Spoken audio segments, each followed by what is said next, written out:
اجدد شركه دخلت في السوق المصري اللي هي كيو جي موتو.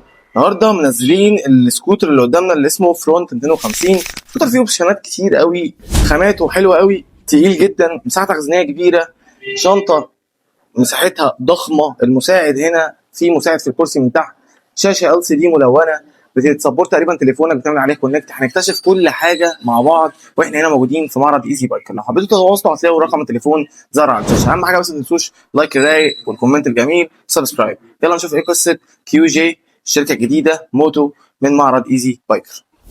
اول حاجه في السكوتر ده ان هو كيلس، وبنتكلم ان اضاءات في الكامل ال اي دي. الحاجه الوحيده بس لفتت انتباهي ان السكرين هنا ما بتطلعش ولا بتنزل، ثابته مش متحركه.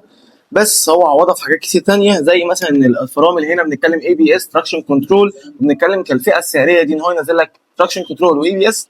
اعتقد دي حاجه كويسه جدا.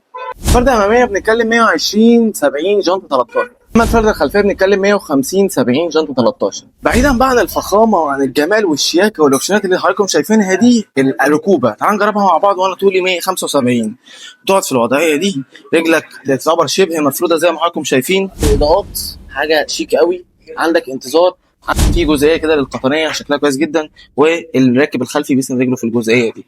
زي ما اتفقنا الفرامل اي بي اس تراكشن كنترول، وهنا نظام التبريد تبريد ميه. انا عاجبني قوي اللينسات اللي موجوده في الجهه السفليه دي، حاطه شكل حلو قوي. حاطط رجلك كده او كده، الركوبه مستريحه قوي، والشاشه ال سي دي ملونه. اعتقد ان هي حلوه قوي، هتبقى كمان في الاضاءات لان فيها برايتنس بيعلى وبيوطى اوتوماتيك. السكرينه زي ما قلت لكم كان نفسي ان هي تبقى بتطلع وبتنزل او كانت اكبر شويه، بس هي لايقه على الشيب بصراحه بتاع السكوتر جدا. بس ممكن طبعا اللي هياخدها يفيم السكوتر. هنا بنتكلم ان المحرك 250 سي سي 4 صفار تبريد ميه. هتلاقي هنا دي علامه كيو جي موتور اهي، والشاشه ال سي دي 7 انش. اعتقد 7 انش حلوه قوي، كان المساحه بتاعتها كويسه جدا وينفع تكونكت بيها من الموبايل بتاعك عليها. هنا ده السبيس بتاع رجلك، عندك جزئيه هنا وعندك جزئيه هنا، عندك هنا علاقه للهلمت. وزي ما اتفقنا ان هو كيلس بدون مفتاح. عايزين بقى نفتح الشنطه. قبل ما افتح لكم الشنطه، بصوا ما شاء الله التبطين بتاع السكوتر حلو قوي، والمساحه بتاعتك وانا راكب انا مستريح جدا، واعتقد ان اللي هيركب ورايا برضه هيكون مستريح. وهنا ينفع اعتقد ان انت تركب ايه، توب بوكس. بصوا بقى الحته دي اوتوماتيك زي ما قلت لكم، هنا في مساعد بيفتح، والمساحه اعتقد ان هي كويسه. بس مش عارف هتاخد هلمت ولا لا. اعتقد هتاخد هلمت لانه مجوف لك الحته دي. فالخامه المستخدمه في السكوتر هنا محترمه جدا. نقفل بقى كده تمام. كمان الاطارات هنا عندك سواء الضغط او الحراره بتبان لك في الشاشه، ودي على فكره حاجه مهمه جدا عشان لو انت طالع بالسكوتر مسافر او ماشي مسافه مقطوعه طويله، تقدر ان انت تتشيك على الاطارات بتاعتك عن طريق الشاشه اللي موجوده قدامك. لو جيت من الجنب هنا هتلاقي في كلمه فرونت 250. بصوا هم عاملينها عشان ما تقعدش تفتح لوك كده في الجنب. دوس كده، بصوا فتحت اهي. حلوه الحركه دي، جديده واول مره اشوفها. حلو بقى كمان ان هنا السكوتر هايبريد، يعني بيستارت كهرباء، ودي حاجه كويسه. بلس ان هو مزود لك هنا في انتظار. طيب هنا بنغير الزيت، بس كان ينقصه ان يخلي السلاح بتاع الغطا بتاع المقاس الزيت يبقى اطول. والجميل كمان ان هنا الفرامل بنتكلم اي بي اس وتراكشن كنترول 2 في 1، ودي حاجه جامده جدا. شكل الاكزوس كده زي ما حضراتكم شايفين، واحد فتحه.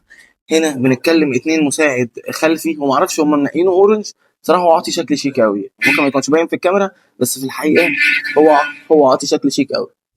طيب هنا بنتكلم كام هورس باور؟ بنتكلم 23.5 هورس باور المحرك ده بيطلعها. بالنسبه للاضاءات الخلفيه في الكامل ال اي دي زي ما حضراتكم شايفين طبعا، والانتظار عاطي شكل حلو قوي.